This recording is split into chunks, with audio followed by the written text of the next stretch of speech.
Good evening, and I welcome you to your transformative program, Politics and Beyond. My name is Emmanuel Jr., the Chief Crusader Against Corruption here in Ghana. And as I have always done and said, it is such a delight anytime I get opportunity to come your way. Because together with you, we're able to create this platform, Politics and Beyond, where we discuss issues of national interest. The only insightful, transformative program you can have in this country, and that is Politics and Beyond. And it is rightly so because you have also made it so. And so we want to thank you for getting so glued to us every Monday at 8 p.m. As always, you can get interactive with us using our social media platforms that we have as exhibited on the screen, the WhatsApp platform or the WhatsApp number on the screen, and the other social media handles like the Facebook, YouTube, that you can use. Get interactive with us, and at the right time, we will share with you or we'll discuss what you will send to us. Remember the last episode, we discussed the budget, and we looked at the budget that all of us expect. Interestingly, two of the things that was so strong and very obvious from you had to do with tackling the unemployment issue.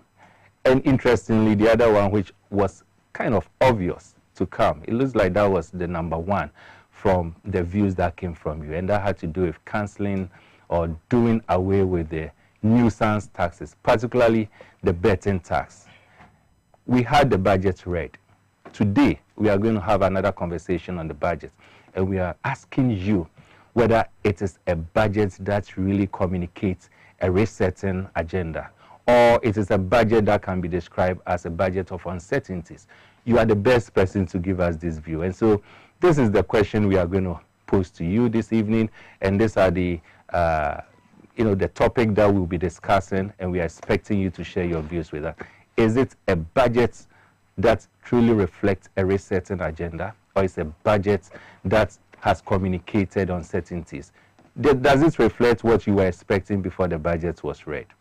We will take a commercial break, and when we come back, I'll introduce to you my guest that I have to lead us in this conversation. Meanwhile, you are also at liberty to share your views, your comments, your questions on this topic. But before we even take the break, remember this past week, some major things have happened. One of it has to do with the removal of the IGP. A new one has been appointed today. Some other security officers have been appointed. The Chief of Defense Staff and others have also been appointed. I don't know your take on it. The other interesting thing that has also happened today comes from the Office of the Special Prosecutor. In line with the purported corrupt practices that has the former finance minister being at the center of it. I don't even know what you make of it, but my position has been consistently that if indeed we are committed to fighting corruption in this country, then my humble advice to the president and the appointment agencies is that the special prosecutor, Kisi Ejaben, should be removed. He should be removed because it looks like he is not so committed to the fight against corruption, or probably he is not exhibiting the competence that a special prosecutor should exhibit in helping us fight corruption. I'm sure that will be a topic for another episode. But today, we are looking at the budgets. We'll take a commercial break, and when we come back, we'll zoom right into the conversation. Stay tuned.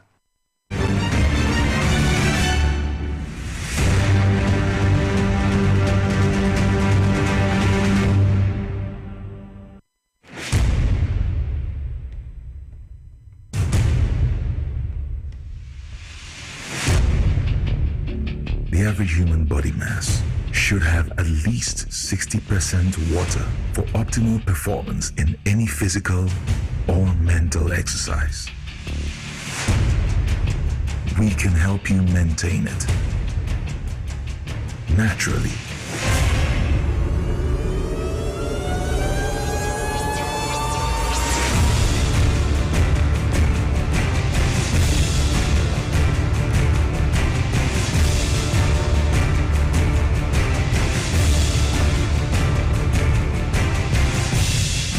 Max Natural Mineral Water.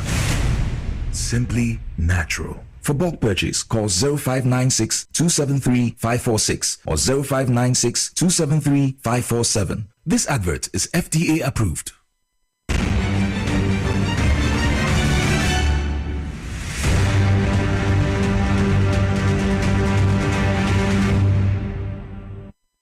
Thank you for keeping faith and touch with us. We are just a short break and we're having a serious conversation on the OSP. But trust me, it will be a conversation that will have another episode. Today we are looking at the budget, the 2025 national budget. Is it a budget that is resetting Ghana, or is it a budget of uncertainties? We are privileged to have with us two of our fine brains in this country to help us in this conversation. And I'm making reference to Honorable Ataisa, who is a financial analyst and an MP for Sanarigu constituency.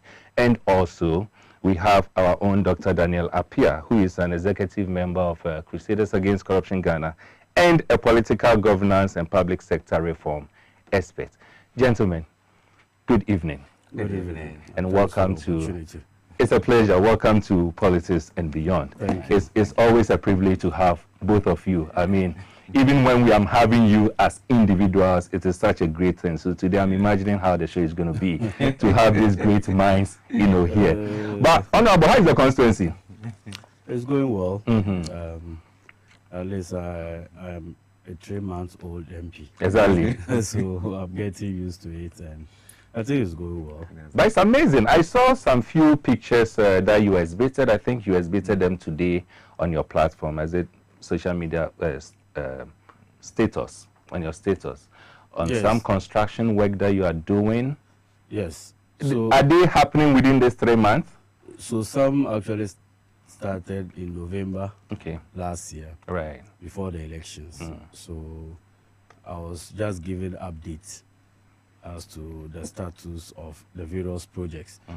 There are actually about 5 chips compounds I'm doing from my packets, and 3 classroom blocks at 3 different locations. That's impressive. Yes, so I'm only measuring the progress of work. That's right. And my expectation is that now that the people have voted me into office, I see to the completion of those projects and even new ones. That's right. I think the next 2 months we'll see shortcutting for 2 more. That's great.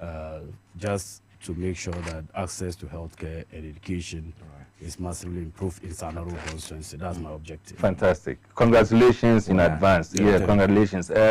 In the very near future, this platform will be engaging in what we call the bringing governance close to the constituents. And so we'll be visiting some of the constituencies to see what is happening. Trust us, your constituency will be one of the constituencies that we'll be visiting. It will be a privilege. Yes, we'll do that. We'll do that. Doc, I hope you had a good day. It's been quite a good day. Fantastic. Ups and downs, but that's life. Fantastic. So we'll start straight, and I want to start with Honorable, since you are coming from Parliament and you were doing the and the no and all those things. We've had the budget read. Yes. I mean, prior to the budget being read, my viewers had the opportunity to engage on this platform, and they all gave their expectations. So many of them. We've thrown to them to let us know whether their expectations were met or not. But I want to find out from you, speaking on behalf of your constituents, how do you assess this 2025 budget? So let me say good evening to you and to Doc and to our viewing public, most especially to the people of Sanargu constituency. So for me, speaking on behalf of my people, and also representing them in Parliament, I will say that this budget is a budget of hope. It's a budget that responds to the critical needs of our people, and it's a budget that is sensitive to the plight of the ordinary Ghanaian. Having inherited an IMF-supported PCPEC program, often previous regimes would have said, let's burden share, or the economy is in crisis. Because of that, everybody should tighten their belts. That's right. If you look at this budget, it departs away from the usual norms of burden sharing, and it focuses more on alleviating the suffering of our people. Look, In the run-up to the 2024 election, one of the critical social contracts that both political parties made to our people was improving their welfare. So I was expecting nothing less than what I've heard so far. And the finance minister should be commended. I've said it numerous times that he delivered the shortest budget presentation, but most impactful, and he carried along everybody whilst reading the budget. And for me, I am happy. At the end of 2024, the incidence on poverty was 23.4%, which means that one out of every 4 Ghanaian that you picked is classified as being poor. 20 what? 23.4% means that every one out of every 4 Ghanaian that you sample, one is poor, meaning that that person cannot spend above 16 Ghana cedis a day. So when you have a situation like that, a budget seeks to relieve the poor person or reduce the cost on the average Ghanaian, and the budget did just that. And I am particularly happy when you look at the theme of the budget, resetting towards building the Ghana we want, with a very nice medium-term objectives. And let me share some with you. The primary objective that this budget seeks to do is to reduce poverty or hardship. That is our foundation, because the average Ghanaian has suffered in the last 8 years, and we said we could do it better. Then the second one is to ensure macroeconomic stability, including bringing down inflation to a tolerable level and stabilizing the exchange rates, restore fiscal and debt sustainability, implement bold and ambitious structural reforms, restore investor confidence, restore good governance, and fight corruption. These are some of the critical pillars over the medium term that we want to achieve. And bear in mind, you cannot understand this budget without looking at where we come from or where we took over from. I always say that the approval ratings for this budget is high because, one, it was preceded by the National Economic Forum that assembled all stakeholders at various levels to participate in the budget making process. So you could see that it took the various opinions and shapes across the length and breadth of this country. So this is a consolidated budget that is an expression of the will of the people. That's number one. Followed by the National Education Forum that also brought together various stakeholders in our educational sector as to how best we can shape and mold the future of our kids. So don't be surprised when you see some of the strategies that we want to make the free SHS work better, because it consolidated the views of various stakeholders in the sphere of education. Also, interacting with the market women and the traders to know as first hand what are some of the concerns that they face in doing trading. Did their views reflect in it? Yes. Very well. And when we go further, I'll demonstrate some of them. And the last one was the innovative platform engagement that he did with the youth. That's true. And one of the topmost issues that confronted the people or the youth of this country, according to the X platform, was one, the e-levy, two is unemployment. And the finance minister did it with alacrity. Look, on Wednesday last week, to demonstrate seriousness in governance, the finance minister brought the following bills under a certificate of urgency. One is the electronic transfer levy repeal. So 2025, which has been referred to our committee, that's the finance committee, he seeks to repeal the e-levy. So after this budget is approved, there will not be payment of what? E-levy. This is not like a lip service. He has demonstrated a commitment to, let me say, fulfilling that promise or that commitment President John Dramani Mahama made to the Ghanaian public. The second one is the emission levy. Repeal. We are also going to repeal the emission levy. That he demonstrated. The third one is the Special Import Levy Amendment Bill 2025, and this is the memorandum he has got, signed by Dr. KCL Atufosin, MP and Finance Minister. This is also the Revenue Administration Act that talks about your betting issue. It's also captured here. Then the Income Amendment Act that talks about the 1.5% withholding tax on lotteries. On lotteries. Then the reform that we are proposing under the VAT regime, especially reversing the decouple NHI and the GET fund, reducing the effective flat rate. We are reversing the concept of the VAT flat rate. We are also making sure that this double taxation in GET fund and NHI, for example, you buy a good at 100 Ghana cedi, they charge the NHI 2.5%, add it to the value of the commodity, then they now charge the health insurance, which is double taxation, tax on tax. This is an amendment that seeks to remove that. So if you, and this is the Ghana Infrastructure Investment Fund, that says that the amount that we get, normally we sponsor, we use ABFA to finance our infrastructure needs. There was supposed to be a 2.5 tax handle on that. Is a source of funding for this. That's right. The previous government capped it, and they use it to borrow. Government is uncapping it to free capital to tackle critical infrastructure in our various municipalities and districts. And then now we have moved away from consumption taxes to non-production taxes. And I think he is a private sector reform person. We all know, oftentimes, incidence of tax is normal to the poor. The e-levy, government under the IMF program, they said the e-levy became the aquabam, every disease it can treat.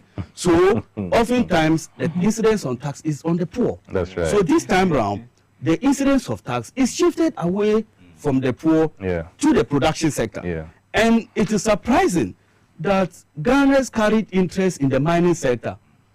Ghana have been mining since. That's true. We were called, what was the name of Ghana before independence? Gold Coast. Gold Coast. What was the meaning? It means that we had gold, not today.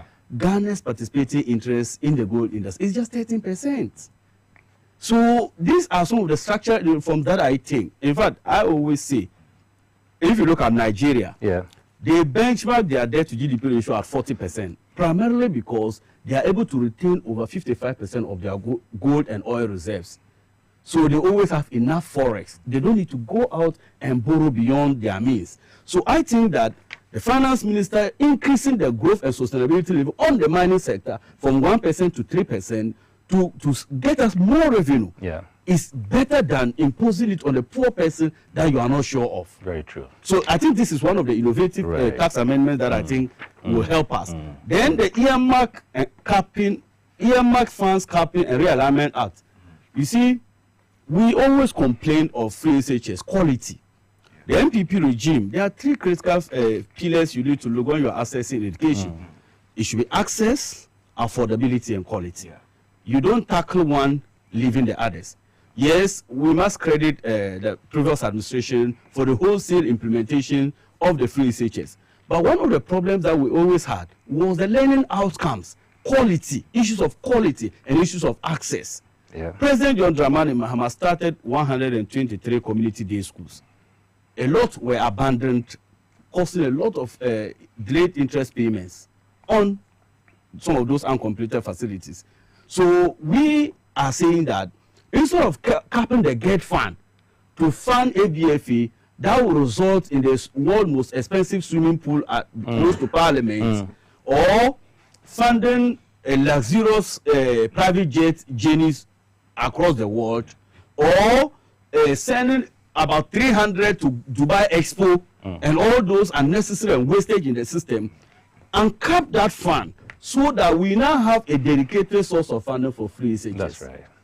Do you get my point? So you see that this uncapping alone freed the taxpayer of 4.1 billion that government would have passed on us to pay in the form of a tax, and use that 4.1 billion on wasteful expenditure. Now the government is free to spend 3.5 billion out of that one to finance free SHS, and also use the remaining one to finance tertiary education for people with disability. Great. Then you come to health. We're also uncapping the health insurance levy, and that one will free it to take care of the Mahama care, other essential health service needs that our people want, and also to complete some of the Agenda 111 the previous administration started. But I can't end without reminding Ghanaians the cruelty, the hardship that we face. Look, it is often said when a government is under an IMF program, one thing that you cannot joke with is fiscal discipline. That has Indeed. always been the mantra. Honorable, we'll come to that Okay. one. That is an interesting area I want us to consider. problem. But I'm happy you have given this broad view of how you see it. So Yeah. if I get you very right, what it means is that your constituents, you representing your constituents, you can confidently say that the budget is the budget that you were expecting. Yes. That's the kind of budget you were expecting. Doc, Yeah. the experts, what are they saying? The governance experts. I mean, the experts, what they say, he is the expert. You know? They are the men on the ground. They are the men on the ground. Working with the people. Right. But I think it's a very interesting budget. I mean, for me from the governance side. That's right. You know, I think that for one to actually appreciate the nature of the budget and then do a very good analysis as to whether or not the budget is on track or not on track, particularly in the area of political governance and in the reform of our public institutions. Yeah. It is important that you look at the NDC manifesto, first what it promised actually to do in the area of public sector governance, and then carefully examine the budgets to see whether or not some steps have been taken towards fulfilling the promise made in the manifesto. Because at the end of the 4 years, the government must go back to the electorate and then tell them that this is what we promised in 2024 in our manifesto, and then this is what we have delivered, or whether or not we've delivered it at the end of the day. And so whatever is contained in the budget at the end of the day, the first and foremost thing is to examine whether or not the budget is actually on track in tackling the numerous manifesto promises that we find. And in the governance sector, there are, I think, many areas, of course, as a discussion going, I'll touch. Then there are many areas where you see that some good steps have been taken. For instance, if you look at the budget submitted by the Ministry of Gender, for instance, you look at the NDC manifesto, it promises that if the party wins power, one of the first things that they will do is to pass a legislative instrument to implement the Affirmative Action Act. And then when you read the budget concerning the Ministry of Gender, you see that one of the things that is stated in there, that in 2025 what the ministry will do is to submit that legislative instrument to Parliament now for the implementation of the Gender Affirmative Act. And therefore, they are seeking financial support from Parliament now for such kind of work. And so if you are in the gender kind of space and then you see that, immediately you will be very happy that it is not just a promise that was made in the manifesto, but then it is something that the government and in the ministry have taken steps to provide some financial support to see its implementation. In the same vein, when you look at areas like constitutional reform, I believe that is one of the biggest campaign promises that many civil society groups really dove their hats for the party.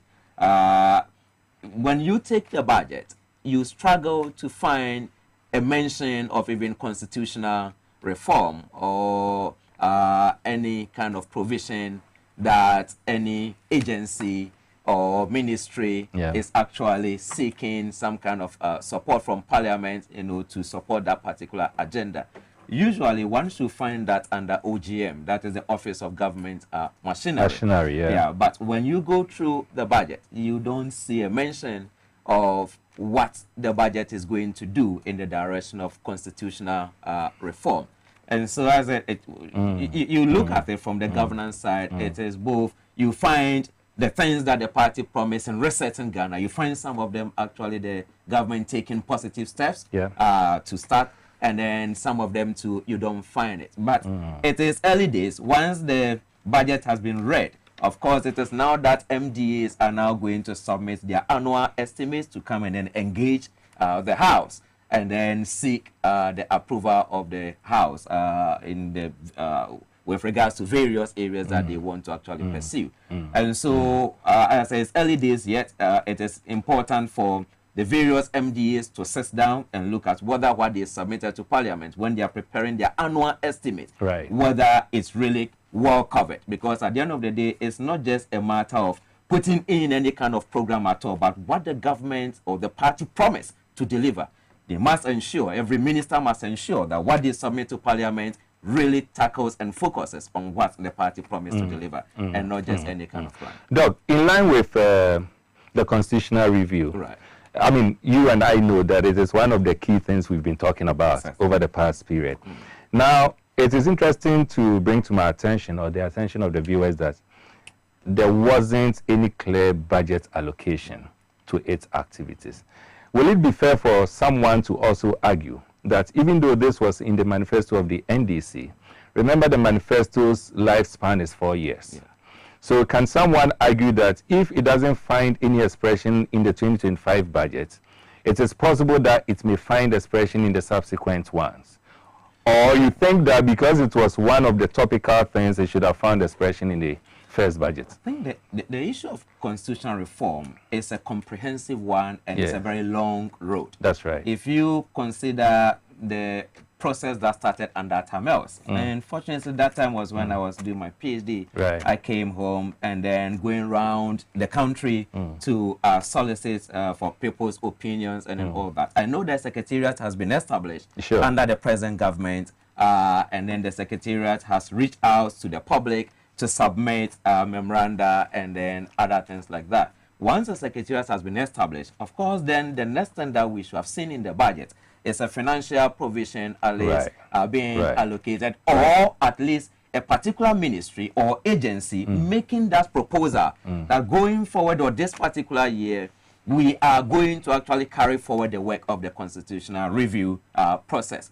And so when you do not see that the constitutional review process is even mentioned in the budget, I think that gives me some cause to be a bit worried, because under Dr. Mills's constitutional review process, I think there was a lot of dependence on donor support at that particular time, the UNDP and others. And then now that we are seeing also donors not coming for instance, the American USA now canceling support and all that, at least it is important that some ministry or some agency, particularly I expect OGM, Office of Government Machinery, to take that up seriously when they bring their annual budget estimates to the House, in order to give confidence and assure the electorate that the promise that was made now to reform the constitution, the government is really on that particular agenda. I agree. Honorable, so let's go to what we were discussing earlier, and that has to do with the IMF. But you see, you made mention of an area which is very important to myself, to all of us and our viewers, and that has to do with the budget tackling or reducing poverty. The question that will come into anyone's mind is how? But interestingly, you started by giving us some of the taxes that are being taken out and all that. These are some of the ways by which the how can be answered. We currently have some financial constraints as a country. Challenges we are having with IMF. Doug quickly talked about some of our donor partners who are beginning to pull out, courtesy Donald Trump and others. You know, how are we able, looking at the budgets, how are we able to implement all the things that have been said in the budget? Okay, so I think this is an important question, but before I respond to that, I just wanted to say that, like I indicated previously, this is one of the shortest budget presentation, because this time around we did the composite style, where we will now give certain ministers opportunity to come and bring their various estimates. So if you know, President Mahama set up the committee led by Professor H. Prempe. That's right. For the constitutional review process. I am sure when the Office of Government Machinery brings their various estimates, it will find expression in it. So I'm not sure it is something that we take lightly. Sure. But the question like you ask is, how do we finance our expenditure looking at the constraints imposed on us by the IMF? And that was why I wanted to give you the genesis. as to why Ghana is such a messy country as we speak. Because if you look, since we assumed office, every week, we need 6.95 billion Ghana cedis to pay domestic debt bondholders. Every week. So we open Monday, close on Friday, and settlement on Monday. However, because of confidence that has been imposed in this government, or the goodwill we have, for the past few weeks that we have opened auction of treasury bill bonds, you realize that we have oversubscription. In fact, last week, we wanted 6.95 billion. We ended up by getting 18 billion. So it expresses that level of confidence that people have in our economy. But I'm saying that the government didn't just talk about the programs. It also talks about sources of funding for those programs. In fact, this idea of USA that you mentioned, we have also made replacement or how to cushion the Ghanaian taxpayer on some of these revenue shortfalls. So number one, I've already explained some of the uncapping things that we are doing that will free a lot of resources to finance some of our critical programs. Number two is that if you look at wastage, government has cut its expenditure by 10 billion Ghana cedis. We are not a government that is not modest. We are a modest government. And we have taken key government issues that confronts the ordinary Ghanaian. So we don't want to overdo things. This is our maiden budget. For the fact that we have won an election, we should not throw the budget out beyond gear. And that's why we are targeting a deficit of 3.1% as against 7.9% that they did in 2024. So it is not, if you look at some of the programs that we have talked about, 24-hour economy, it's not supposed to be an expenditure line. It's just creating an environment for people to take advantage of the packages that you provide will not bring a lot of burden onto the Ghanaian. You look at the big push, 13.85 billion Ghana cedis. Ghana's total tax revenue that we expect this year is 186 billion. So tax revenue alone, the only thing that we are doing right now, we want to slow the rate of debt accumulation. Then we are talking about the big push, the Women's Development Bank, 51 million Ghana cedis. I am not sure it is something that is too much for the kitty of this country. The Jumawura program, 100 million Ghana cedis. The National Apprenticeship program, 300 million Ghana cedis. And then the digital jobs, the CODES program, 100 million Ghana cedis. So if you look at all the projects that we say we will do, these are not high ticket or big ticket items that will cost the taxpayer. But at the same time, we are mindful of fiscal consolidation. That is the goal. Because, see, it is like, seek ye the kingdom of God and all others shall be added. That's right. Get the fundamental right, restore macroeconomic stability, and then it will open your economy up for investment. The investor confidence must improve. Ghana was ranked in 2024 as a junk economy. How do we reposition ourselves to attract foreign direct investment? If you look, one critical thing that often drives foreign direct investment is the robustness of your domestic financial market. This government, the previous governments, ransacked and collapsed our banking industry. So how do we make sure that we reposition our banking industry to make it viable to attract foreign direct investment? How do we promote intra-African trade? How do we intensify our trade with other countries? And so these are some of the things that should bother us. And that's why President Mahama is trying to do modernization of agriculture, farm to table and farm for export. Because the idea is that you cannot just keep on producing and exporting the same thing, yet you require foreign exchange to buy those same processed goods into your country to create pressure on your city. So that is why we are spending 1.5 billion on agriculture for economic transformation, where we want to establish district farm service center in all farming communities. So you produce a lot. We have added agribusiness to the Ministry of Trade, so that they will create value additions at various levels of the value chain and export processed goods to get enough forex in order to what? Cushion our city. But you cannot appreciate this budget entirely, like I said initially, without knowing where we are coming from. Look, under an IMF program, with so much strict compliance others, they set structural benchmarks for us that we must not do inflation above 18%. The previous government ended the year with 23.8%. As we speak, inflation is coming downwards. But they ended the year with 23.8%. That wipes away the nominal income of people. That's right. That is the difficulties we are talking about. Look, primary balance on commitment basis. That is when you take your domestic expenditure out of your domestic revenue minus interest payments. IMF said we should do a surplus of 0.5. You know why it's important? Because it measures your fiscal health. If you have a domestic revenue of 100 and you do domestic expenditure of 90, it means that you have surplus of 10. You don't need to borrow. Is that not true? That's true. Yeah. But if you have it negative, what it simply means that you need to borrow to finance your budget. Yeah. IMF said we should do 0.5% of GDP. We ended the year with a negative 3.9%, meaning that we still went out into the domestic market to borrow more because of election. Then you look at our debts, our public debt is scary. It's scary. 726 billion Ghana cedis minus state-owned enterprises. Look, for the first time, I've worked at Cocoa Board before. For the first time, Cocoa Board has a total debt stock of 32 billion.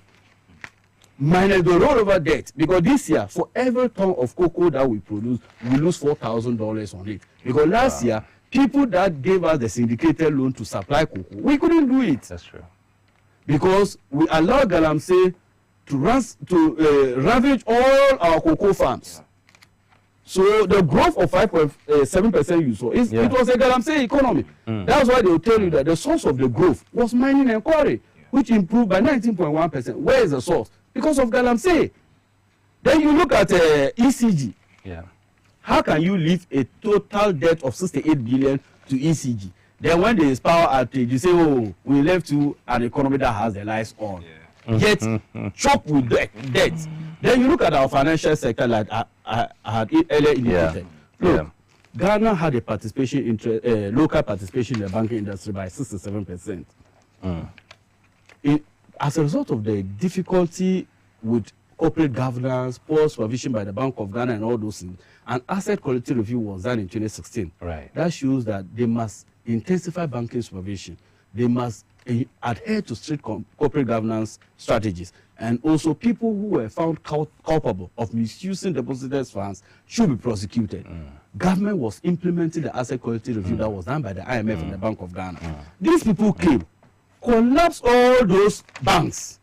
Something that we needed 9 billion to save depositors' funds, we ended up by spending 30.3 billion, and we still need additional 10.3 billion and additional 2.2 billion to recapitalize NIB and the ADB.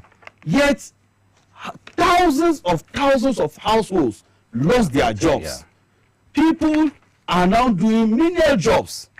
The dignity of the Ghanaian worker was worsened. People lost their lives as a result of that banking sector cleanup. Then you come to grow external performance. Our exchange rate, Ghana's exchange rate, you know it. You can't plan with our city.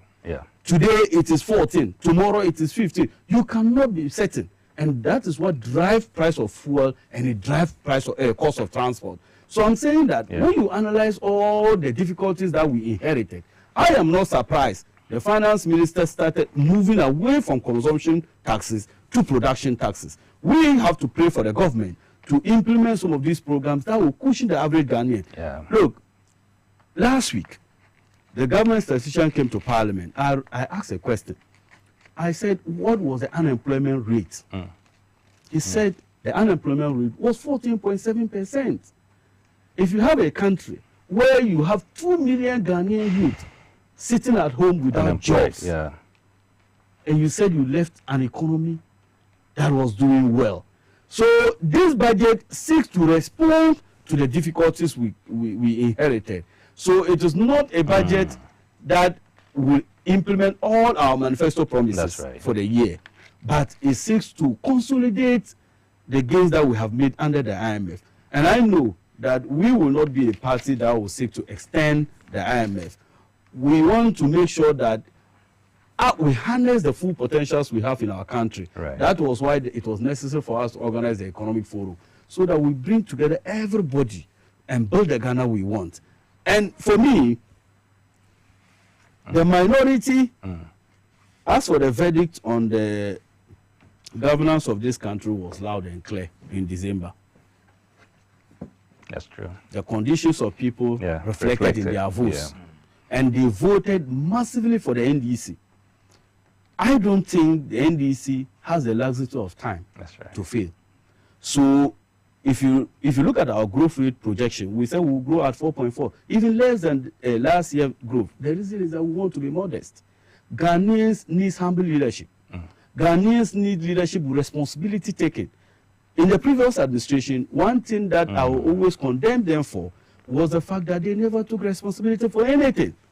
Even up till now, they are still attributing the economic difficulties they subjected this country to Russia-Ukraine war, COVID-19, and then Hamas and those people. The issue is that you recklessly manage this economy, and for the spirit of cooperation and nation building, I think that we must all give the support to the finance minister. The Parliament of Ghana should urgently approve this budget for us to roll out all these programs. If you go to Northern region, for example, and see how much an acre of land, if you want to farm, 200 Ghana cedi. President Mohamed time, 60 Ghana. And now it's 200. Somebody would have wished to cultivate about 10 acres of land.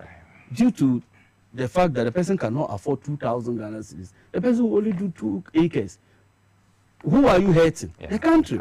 Food insecurity. And then you go on and import high volumes of food imports. If you look at how much we import in terms of maize, in terms of rice, in terms of poultry, when the country had capacity to produce all those things. So I think that the Ghanaian problem is not caused by the IMF. The Ghanaian problem is caused by leadership. And I think it is the leadership that President Mahama seeks to bring that will uplift the conditions of our people. That's what fantastic. That's an interesting one. One other thing in line with the modesty is yesterday, in fact, over the weekend, all of us had the privilege of being at the post-budget workshop. Yes, in Parliament. In Parliament. And I have also been part of previous ones.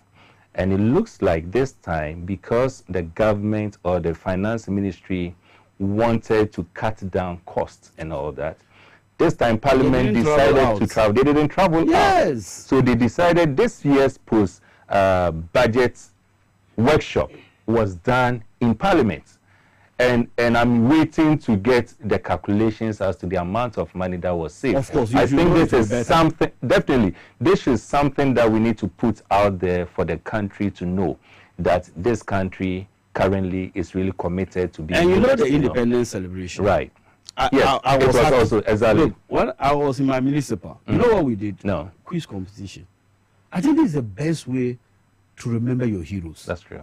62 years down the line after our independence, or 68 years, we still have people that cannot afford 3 square meals. People still study under trees.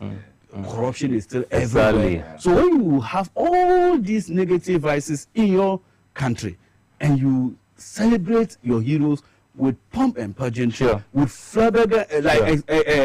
exorbitant prices, I don't think it's right. So in our constituency, when we went there, the winner, I think, took 1,000 Ghana cedis. Interesting. The whole celebration. Nice. Wow. Period. And President Mahama also demonstrated it by hosting it at the seat of government. That's right. Often that you see that schools from all Greater Accra will be paraded at the Independence Square. People getting thirsty and collapse on stage. President displays all our national security apparatus. All those things. To what end? To what end? That's right. So I think that modesty is key in this regime. And against the will, look, ask all MPs, every constituent would have wished the MP is a minister or a deputy minister or something. But President Mahama feels like you don't need to be a minister to contribute to nation building. For the first time, he has set the tone, and I wish that successive government emulates this gesture. He has reduced the government size. That's right. From the usual over 100 ministers to 80-something ministers, he has brought it to 54 now. In fact, we haven't 56. We haven't gotten the last 4. The last 4, so 56. You get my point? That's right. So I'm sure a president one day will come and can run this country with even less than less than 60. We must empathize with the people. the people of Ghana, it's an appellate authority that they've given us. It's not an original authority. Sure. I sitting here as a Sure. member of parliament Sure. didn't become a member of parliament by might. Yeah. I became a member of parliament by the interest of my people. I should live a life that resonates with the conscience of our people. That's right. But oftentimes what we see, people enter government and they live opulent lifestyle. It demeans our democracy. That's right. And I think President That's Mahama wants to reorient the nation into knowing that being in politics is a duty, Yeah. it's a service, it's Yeah. a call on duty, Yeah. and not call to self-seeking. That's great. I've just received a message that says that last year Parliament also had its workshop in Accra. It's Okay, something that I'll you have wanted to to know. exactly. Okay. So I'm sure you were also part of last Yeah, year's I one, so was part it of was it, there. and that- But yes, I think that is due to the excellent leadership of the Speaker, Right. Honorable. So it was the Abanku. Speaker who Yes, initiated that. exactly, Very to well. cut down expenditure. Yes. He certainly insisted last year, Last and that year. even generated some kind of hula baloo or controversy when he insisted that it should be done in-house Parliament. That's at the right. end of the day. And so I think that the new government, the current government, is blessed it's also continuing to have as this well. kind The of same continuity, Speaker and continuing. urban government. But Doc, I know you have some comments to make on the budget. One key thing that Honorable made mention of, which I want us to dwell on a bit, if you may, has to do with the unemployment in this country. Now, prior to the budget being read, my viewers again communicated strongly to me and to all of us that one thing they are looking out for is a budget that takes care of the unemployment rate. I have said that particularly youth unemployment is a national security threat. And if we have as high as 14% of the citizens being unemployed, it is something that we can't take for granted. Did you see any hope in line with we resolving the unemployment situation from the budget? Right. Emma, that's a very good question. I think that we need to understand the budget from the perspective that, as Honorable has presented, you inherit an economy that is in crisis at the end of the day. And so as you take a look at the budget, you see great effort by the NDC government to actually cut down expenditure in many areas to Right. set the economy back on its feet. Sure.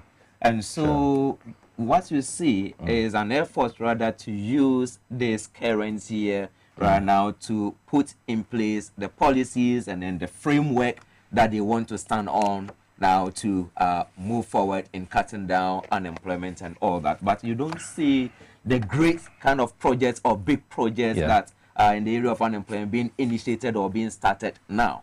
Because you've inherited an economy that is in crisis. You have a program with the IMF and you need to meet certain kind of indicators. And so if you start now moving in the direction of, okay, for instance, we are going to start kind of project and then distribute checks to farmers across the entire country. The question is, where are you going to find the money? The money is not there at the end of the day. And you need to meet certain kind of targets in order for you to get the disbursement or release of the IMF kind of tranche.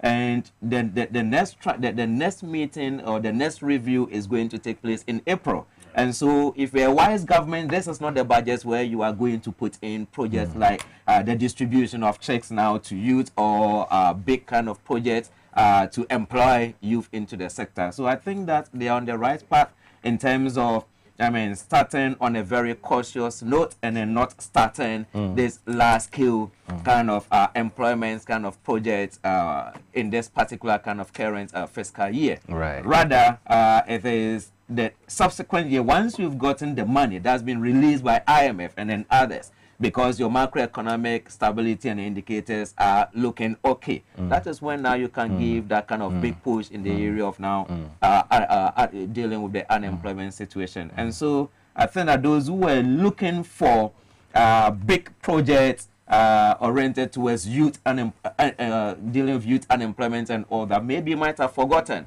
about the status of the economy that was inherited, and then the fact that the government needs to meet certain kind of indicators within the shortest period of time in order to get more money released now from the donors. And so it will be a mistake on anybody's part to expect that this budget should have those kind of big projects or programs that it expands, across the length and breadth of the entire country to tackle the unemployment situation heads on, because the money is not there, right. And you need to meet the indicators come April, and after April, when they finish the review now, June, July, that's when now the board will meet out there in Washington to even decide whether or not you've actually qualified for the release actually to be made. And so this is certainly not the time for the government actually to take those kind of big steps. Does it then big projects? Does it then mean that we shouldn't expect much when it comes to employment this year? The most important thing is, at the end of the day, the government is new. If you are going to tackle unemployment, of course, we all know the challenge of collecting data if you are in opposition. And so it is only when you get into the seat, or when you take the seat, that you now get to grips with the real situation on the ground. And so I have been surprised actually to find a budget that is already, implementing fine-tuned, programs to tackle unemployment at the end of the day. And so what they have in the manifesto are broad programs that they have actually suggested that they will do. And so, as I said, it will be a mistake on anybody's part to expect that going into an IMF review come April, and then at the end of the day expecting some release from the IMF and the government having to miss those kind of macroeconomic indicators, and expecting at the same time that though you don't have money, but the government should maybe go and borrow or find money and borrow to come and then kickstart this kind of programs. I think that person will not be really a realist at the end of the day. And so the most important thing perhaps is to expect what the mid-year budget review will actually bring on board in those particular areas, but not this current budget. So what we can say then is that all hope is not lost. It's just that this budget intends to, probably just like the name goes, reset the foundation, the fundamentals. Certainly. And then after, it is clear that the mid-year budget, subsequent budget, we may see some clear direction as to ensuring that the unemployment is tackled. Certainly, is that it? Yes. Certainly, because even let me give one example. Yes. If you look at under Nanado's government, the Office of Government Machinery, if you look at the amount that was, for instance, allocated for goods and then services in the 2024 budget that was read at the end of the day in 2023, you find an amount of 924,143,874. Now you come to this current budget from 924 million. Now you see 285 million.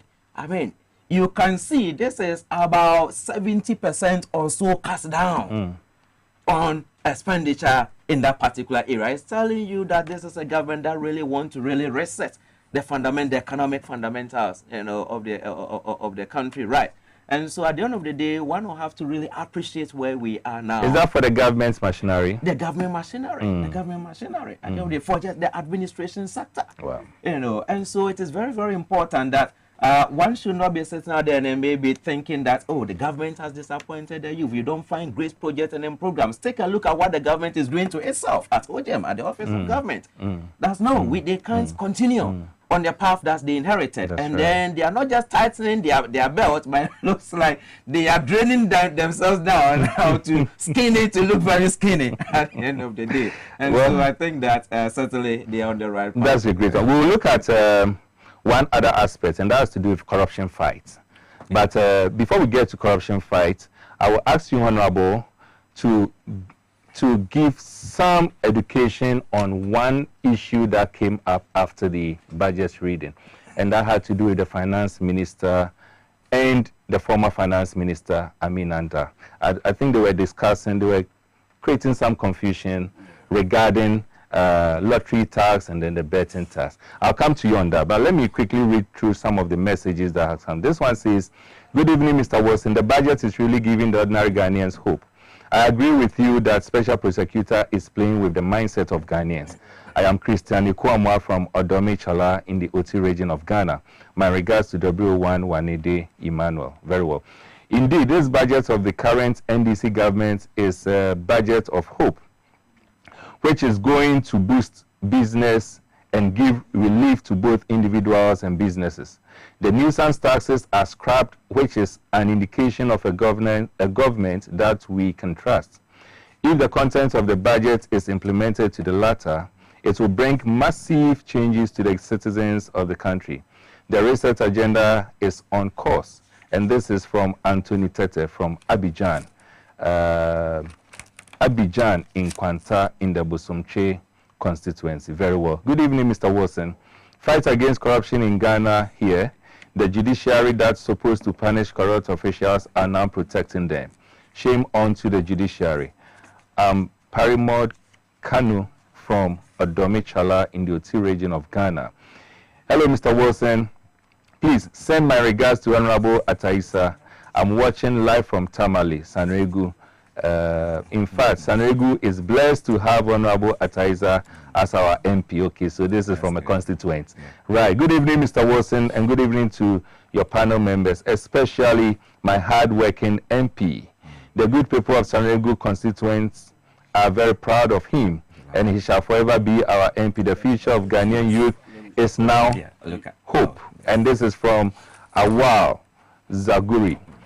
Hi, Mr. Wilson. I'm Frank from Accra. I think the special prosecutor should be removed. Ghanaians don't need mind games from any politician anymore. The OSP is not ready to help in resetting the country. It's been 3 months after elections and not even an ant has been arrested. He's rather playing mind games with us by making all of us focus on Oforiatta whilst other scandals are there for him to work on. It's either he's removed or we hit the streets against him.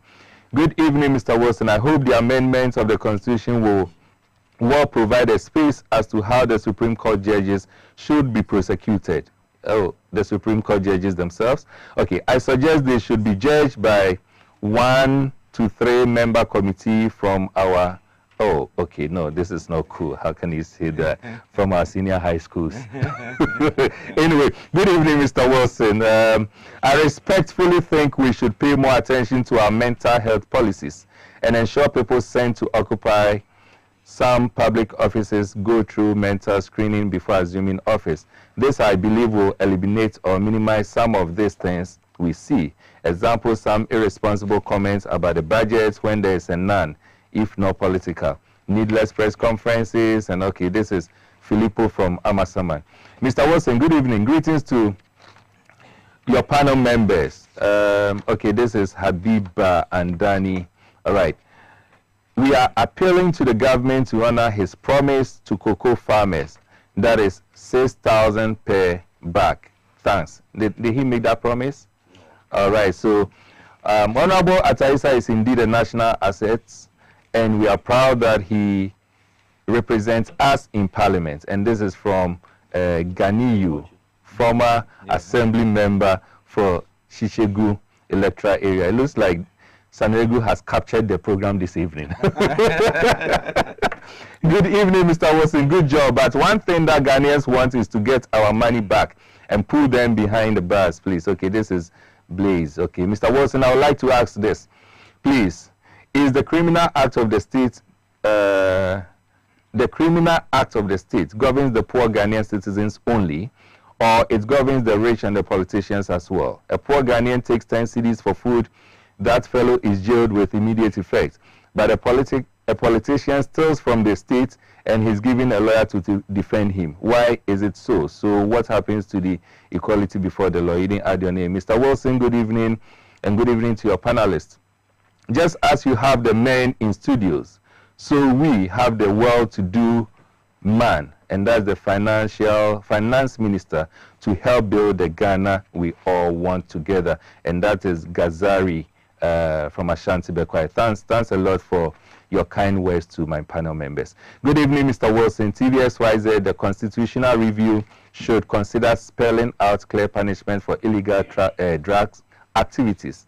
Additionally, corruption and corruption-related activities should be investigated and prosecuted and be done within a definite time. And this is John. Okay. Good evening, Mr. Wilson. The good people of Sanregu shall never regret giving the nod to Honorable Ataisa to lead them. All right. This is from Alhaji Slim Sisti. Okay. Comrade Wilson, I personally think the OSP must resign for incompetence or lack of interest in the job he's holding. Look at the manner he handled the former Minister of Sanitation's case of hoarding huge sums of money in her house. I strongly suggest that all criminal cases he's handling must be taken over by the Attorney General and handled more efficiently. Okay, you didn't add your name. To date, your stewardship in our constituency has yielded commendable results. Sanregu, under your guidance, has experienced revitalization. And this is from Awuni Martin. All right. Good evening, Mr. Wilson. The budget was not any away give. Okay. It was not maybe in any way giving hope to graduates at home currently. Okay. Mr. Emmanuel, graduates were expecting that the budget will include them by giving clearance to ministers to employ, especially university graduates who applied for recruitment since September 2024 and are still at home, and this government didn't allocate any funds for recruitments. Your one follower, Andrews. Well, Andrews, thank you. Good evening, Mr. Wilson Jr. and to Honorable Ataisa and Dr. Pia. Mr. Wilson, this budget is the cutest budget ever and very simple to every Ghanaian to understand, and we must applaud the finance minister as well as His Excellency JDM Amfuseini Mohammed from Sifi at the Bokrum Polyclinic. All right, Mohammed. Good evening, Mr. Wilson and your panel members. Is there a money there? Is there money to fulfill all the promises Atuforcing made to Ghanaians, or what? And this is Mr. Akasen from East Legon. Okay. Hi, Mr. Wilson. I'm Sifa calling from Spinters. Or okay, you are testing rather from Spinters. I always listen to you on your program Politics and Beyond. Thank you for having Honorable Ataisa and Dr. Pia on your program this evening. I personally like them and the way, particularly Honorable Ataisa defends the government's policies anytime he appears on TV. Yesterday, I watched him on Kemani on TV3. Okay, you didn't add your name. I like him. Okay, thank you. You didn't add your name. Mr. Host, please, my greetings to your panel members, especially Honorable Ataisa. We are proud of him for raising Sanregu high. Yes, I think so. And this is from Tico. Hi, my name is Umar from Tamale. What a wonderful presentation by your panel members. We are proud of both of them. And this is from Bibil Kuti.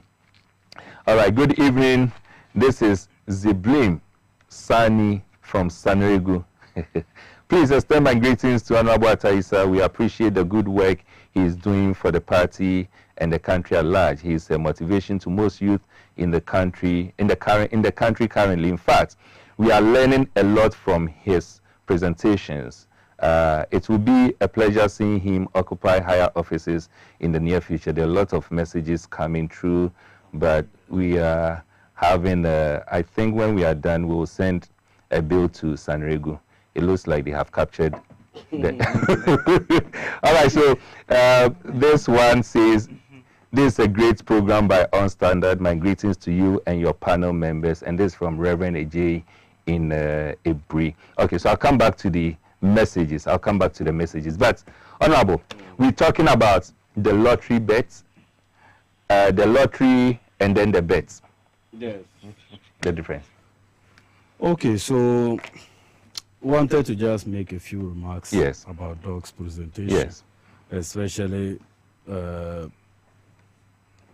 to the unemployed graduates sitting at home. That's right. Who had so much hopes, and a new government providing some level of relief and creating avenues for them to get work. I think that Ghana, one thing we don't lack is the human capital.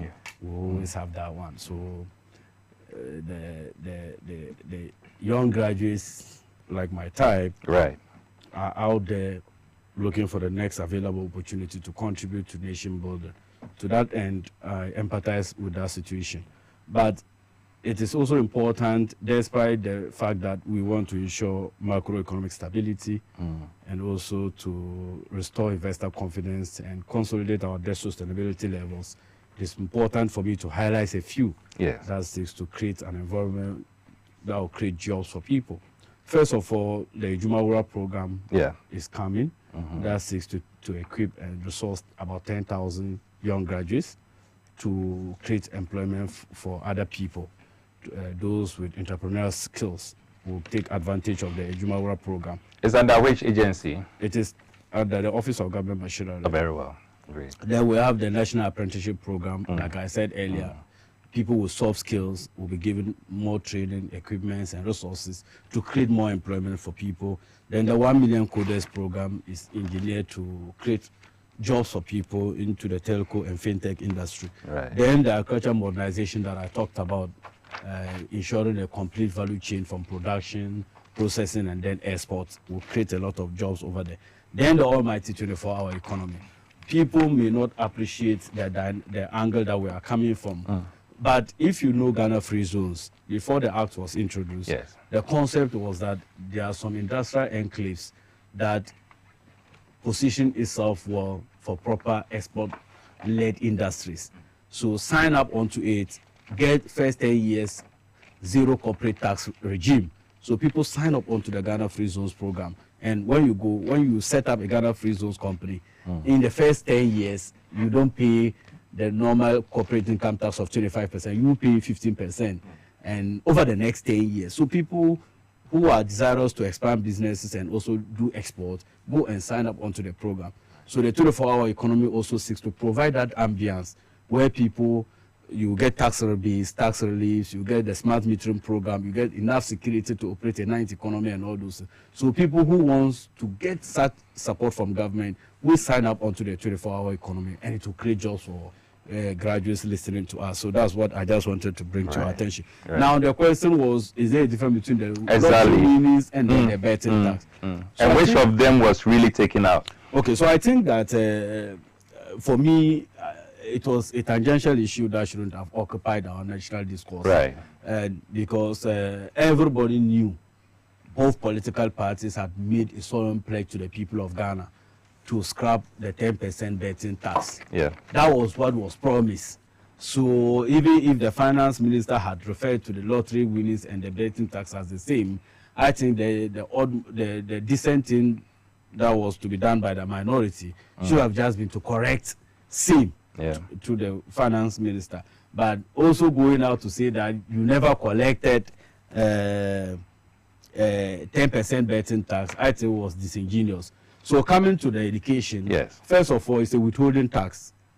And you know, withholding tax are not collected by government directly. They are collected by the tax agents appointed by the GRA, depending upon the area.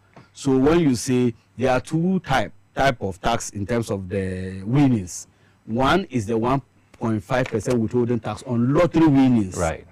And that one is done by the NLA, National Lottery Authority. Then there is 10% withholding tax on bet winnings, and that is done by the Gaming Commission. So what we seek to cancel is the 10% withholding tax on bet winnings. And that was what was promised by both political parties. And it's also important to note that the 1.5% withholding tax on lottery winnings was opposed by the NLA as far as April 2024. They wrote to the GRA and the Ministry of Finance and told them that because of the illegal lottery stickings by the unlicensed operators in the market, they are now migrating onto the digital platform for them to stake their lotto. So if you impose the 1.5% withholding tax on that lottery winnings, people will move away from the platform and go back into staking with the lotto kiosks. That was just the justification, and for that matter, it wasn't implemented. So, but it's still in our statute books. So we are bringing the income tax amendment law to abolish the two, or to repeal the two, the 1.5% withholding tax on lottery winnings, and then the 10% withholding tax on bet winnings. Right. So these are the two distinctions. Very well. Okay, so then that clarifies it. Yes. You know, that clarifies it. Doc, yes, please.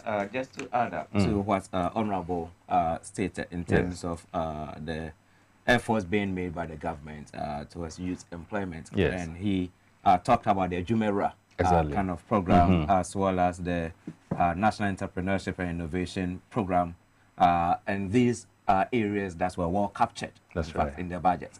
And so, I mean, it's not just something that at the end of the day, he's just saying for saying sake. And so when the ministry presents the annual estimate, the specifics, it is expected that those things will be captured.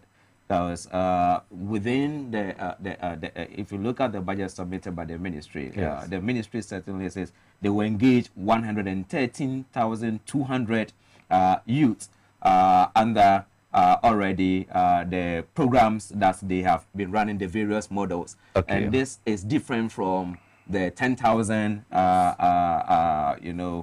youth apprenticeship program, and then also the 10,000 national entrepreneurship and innovative program. So it means that they are taking some kind of steps in that particular direction. But if you look at the percentage of unemployment in the country, of course, it's so huge that I say it would be a mistake on anybody's part to think that the government will find the money. One budget size. Exactly. Just one budget for it to be. Deal with it, That's right. And so That's it's right. important for people to really appreciate what what has been presented in the budget with regards to the fact that at least some positive steps have been taken. Right. I mean, there are a number of areas I wanted us to look at, but I'm sure, Corruption.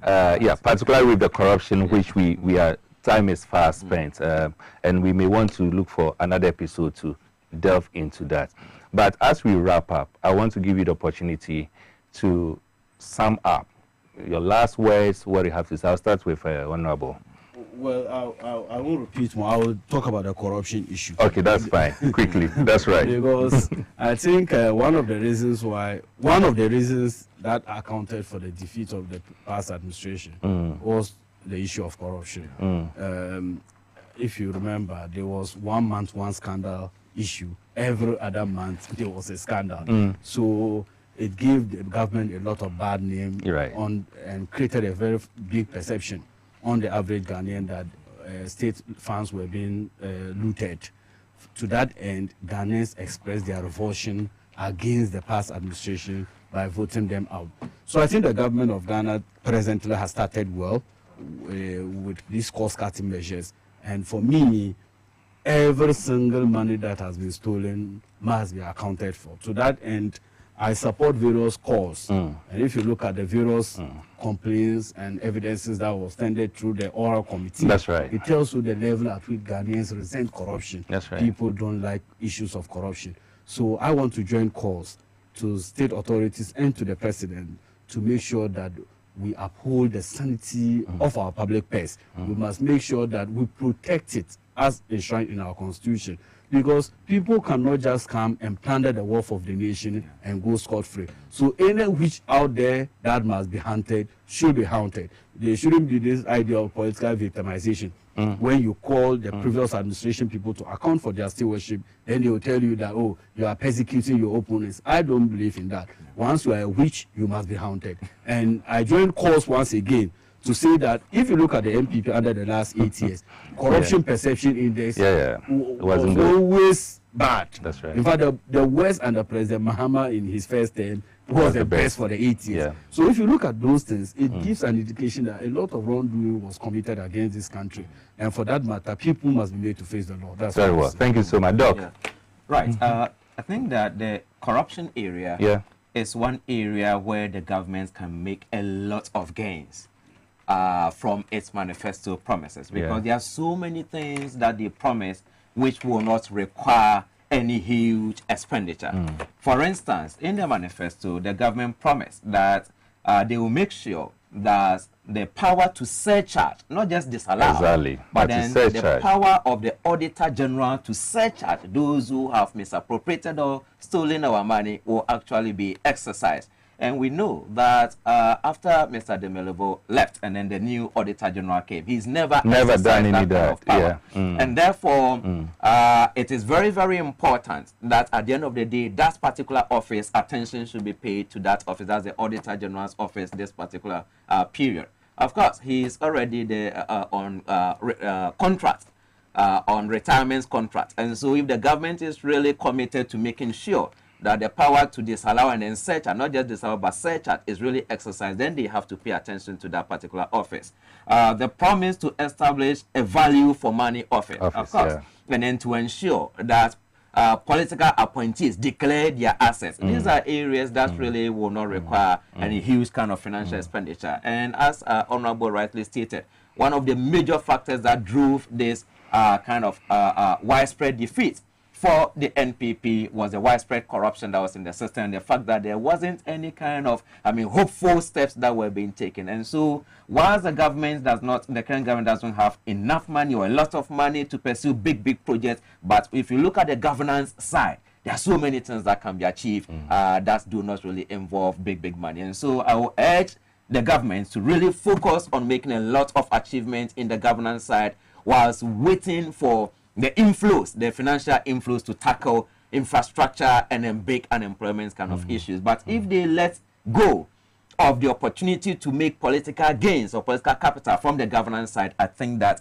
it will really affect the government, because you don't have the money, you are not going to spend very big on infrastructure this year. And if at the same time you are not making the citizens or the electorates feel that you are not also making gains in the governance or the political side, then I think that it is going to be quite difficult for the governments to really, get the confidence that it needs now to move forward come 2026 and in subsequent years. So I urge them to take a critical look at the governance promises that they make, and there are so many of them, as I said, that they can make a lot of effort. For instance, if you look at the Internal Audit Act, that's really reached the level of cabinets. Now it's just a matter of pushing it to Parliament for people to know that, yes, you are really committed in making sure that that one is passed. I think this is something that will not involve that kind of big kind of matter. Right. So they have to really be committed towards that. That's right. That's quite an interesting one. I told you that today's show is going to be an interesting one, knowing very well the caliber of guests that we have.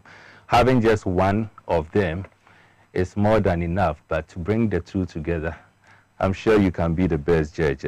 All too soon, this is where time will allow us. We would have wished to continue, but we've really gone beyond our time. And we want to say a big thank you to our producer for giving us the extra time to go for the sake of us, trying to transform this country. I want to say a very good evening to some 2-3 individuals who are also doing the viewing. My own brother, Sergeant Ofe. Ofe, I've not forgotten about you. I know you will say that, but I'll give you a call. Thank you for doing the viewing. Majesty, my little boy in Teshin, who is also watching me. Thank you so much for watching us, and I'm sure you'll grow to be a great leader for this country very soon. And then to my own favorite lady in London, Irene Brown. I know you're also doing the viewing. Irene, thank you so much for viewing and for watching us. And then on behalf of you, the viewer, I want to say a very big thank you to my two guests that we've had here, and I believe strongly that their insight, their engagement has really enlightened us, as this platform has always been doing. Honorable Ataisa, thank you so much and thank you so much for gingering your people in Sanrego. If you are saying thank you to, I have to say thank you to my wife. She's not well actually, but yesterday she passed her exams to becoming a lay preacher in the Methodist Church. So I'll say, Mrs. Abigail, Nana, yeah. Hey, let me also thank my wife. Please do that. Do that before you also get into the fact. She traveled and just attended this evening. Hajia Karima, let me thank her wherever she is. And thank you for keeping me. I'm sure one of these days we'll be celebrating our wives on the platform.